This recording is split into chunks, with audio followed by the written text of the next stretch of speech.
Hey everyone, welcome to Tales in Text. I'm your host Nisha. A very happy Independence Day to everyone living in India and who have an Indian heritage. Today is the 76th Indian Independence Day. It's been 75 years since all the colonizers left India, at least physically, and we've had our glorious freedom for 75 years. Freedom is something really special, and it is because of this freedom that we are able to lead lives of dignity today in India. And I hope all of you are having a fabulous day and you continue to have an amazing day and an amazing rest of the year. In honor of the Independence Day today, I decided to do a listing of the best books that you can read if you're interested in learning about Indian history, Indian heritage, and just all things India. I've kept the listing over here non-denominational, which means I am not endorsing any specific religion. Instead, I'm listing books that talk of India generally, that is the physical geography of India, the cultural practices across traditions, and different Indian things without the stigma or the shadow of religion and fanaticism or bigotry.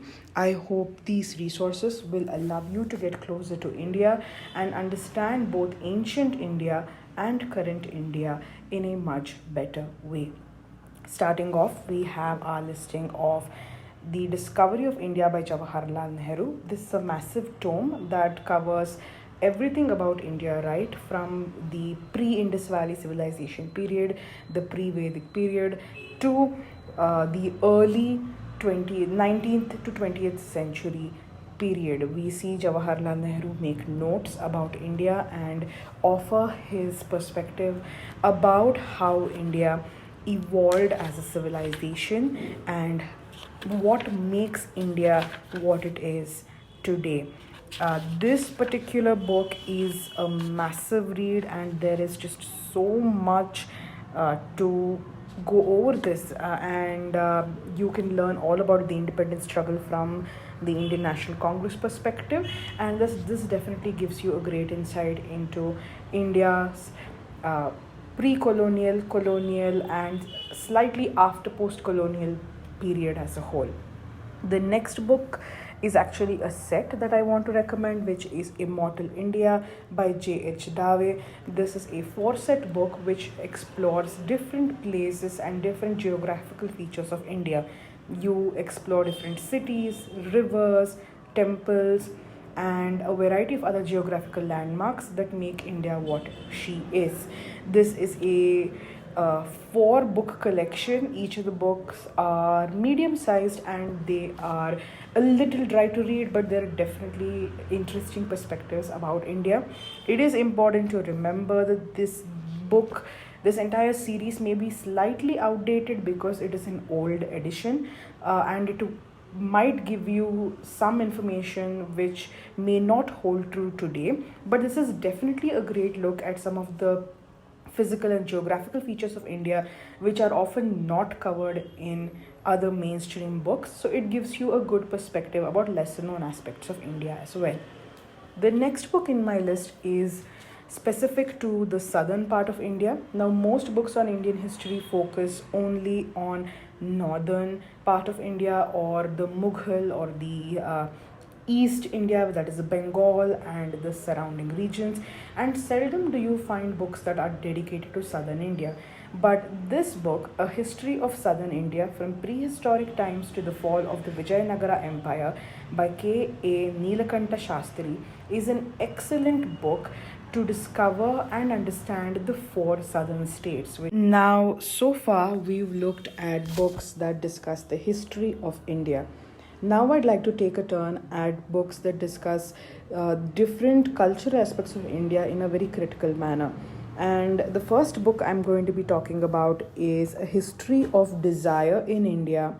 The book is called Infinite Variety, A History of Desire in India by Madhavi Menon. This book explores in extreme detail the evidence of history and intimacy and the importance of intimacy, of sex, and of desire in India across the ages. And since ancient India did have a lot of records of people's sexual practices, people's preference of uh, exploring their desires and couplings. This book captures a lot of the information about how ancient India understood desire and how they acted upon desire. It's a very fascinating read. We not only look at cisgender heterosexual relationships, we also look at gender expansive relationships and queer identities and queer love. Continuing in the same theme of queer love in India is the next book on my list, which is Same Sex Love in India, a Literary History. This has been edited by Ruth, Vanita, and Saleem, Kidwai. Now, this book has been updated and a lot of new information has been added into it.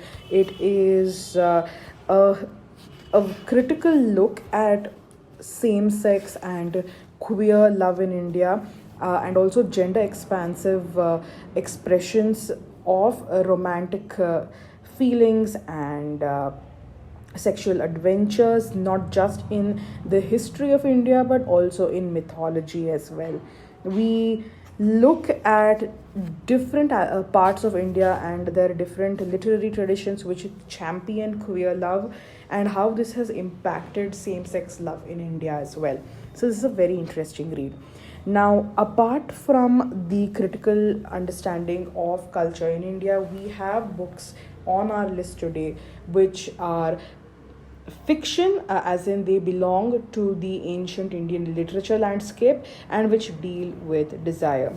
The first book is The Parrots of Desire, a 3000 years of Indian erotica, edited by Amrita Narayan. So this book is an anthology that's just been edited and it's not been written.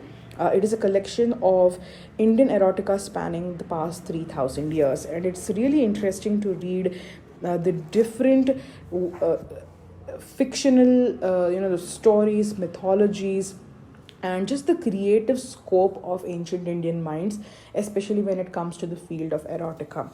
Similarly, we have for poetry lovers, we have Love and the Turning Seasons, India's Poetry of Spiritual and Erotic Longing, edited by Andrew Schelling. Now, this is a beautiful book that captures the essence of Bhakti poetry. Now, Bhakti poetry is basically devotional songs that have an erotic ring to it. So it's sort of like it blurs the boundary between the spiritual life of the individual and the physical life of the individual. Now, a lot of Bhakti poets, such as Mirabai, for example, dedicated themselves not just spiritually or intellectually or emotionally to their deities, but also physically. Bhakti poets would often consider themselves to be the spouses of the deities that they worshipped, and their songs would often be tinted with longing and desire. And there was an erotic tendency to it, which blurred the lines between what a spiritual passion looked like and what physical passion looked like. This collection of poems is really beautiful, and anyone interested in exploring Bhakti poetry should definitely check this out. Now, the next in our list is a set of books which comprise of other literary aspects of India, specifically in terms of folk tales. Now, I have two books on this list. The first is The Blue Lotus, Myths and Folk Tales of India, once again collated and edited by Meena Arora Nayak. Meena Arora Nayak in this book, The Blue Lotus, looks at folk tales across religions. So it's not just Hindu folk tales, it's also Islamic folk tales, Christian folk tales, Buddhist folk tales, Jain folk tales, Sikh folk tales, Zoroastrian folk tales, what have you. Every religion that is widely practiced in India is covered over here, and the folk tales are sourced from different parts of the country. That's why this book is super, super chunky, and it's so interesting to read the diverse beliefs of people from different parts of a single country. And this book really encapsulates just how unique every aspect of India really is. If you like folk tales but your preferences tend towards the horror and the scary and the occult, then Ghosts, Monsters and Demons of India by J. Lucifer Bhairav and Rakesh Khanna is definitely a book that you want to read.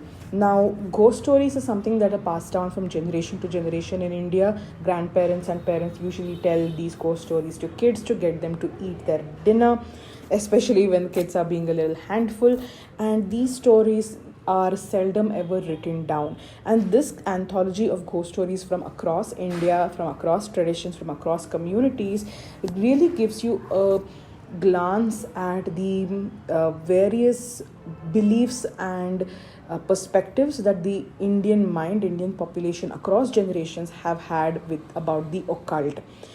This book includes everything from simple ghost stories to stories about demons to stories about uh, black magic and the different beliefs that people from across India have about these dark arts. So it's a very fascinating read. It also has many illustrations of these demons and ghosts in across pages, and that is something that you would definitely love to see.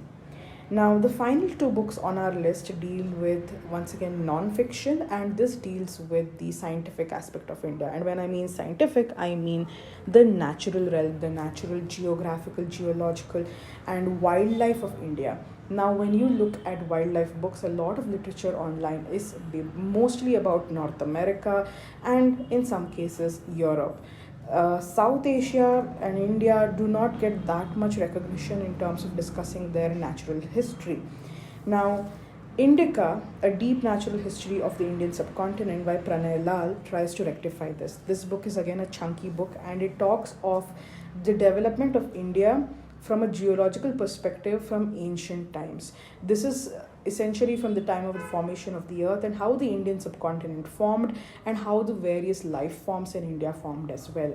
We explore species that were endemic to the region which became the subcontinent of India eventually, and we explore the natural bounty in terms of both botanical and animals and fungi and microbes and various natural elements. And this is a treat for people who enjoy reading about the natural and geographical aspects of India in particular. The final book in our list is sort of a book that straddles the line between science and spirituality, and that is Sacred Plants of India by Nandita Krishna and Amrita Lingam. Now, this book basically encapsulates a list of herbs and plants that are considered sacred in India. And while most of these plants are used in Hindu rituals, we do see, because of the nature of how religions intermingle in India, we see even other religions adopting these herbs for their sacred practices, and if not sacred, for medicinal practices as well. So this book is really interesting in learning about the different plants in India, especially the important plants, the ones considered major. And we look at not just how they're used physically in order to treat injuries, but we also look at what spiritual and philosophical symbolism each of these plants and trees have for people who have grown up within the Indian subcontinent. Now, all of these books are absolutely interesting, they're phenomenal, and they give you a great insight into what shaped India and what forces act upon India today. They also give you a sense of where India is headed, and of course, with a country like India that is so unique and which is so diverse in not just its geographical terrains but also in the way each city, each village expresses their cultures and traditions.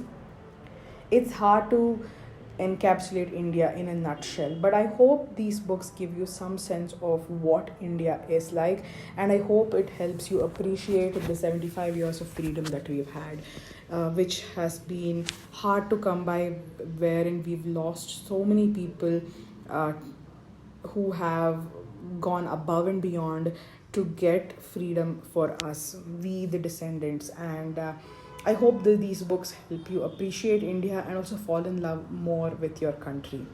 Alright, if you stuck around so far, thank you so much for listening and watching this video. Be sure to subscribe to my channel and hit the notification button so you can get more content from me.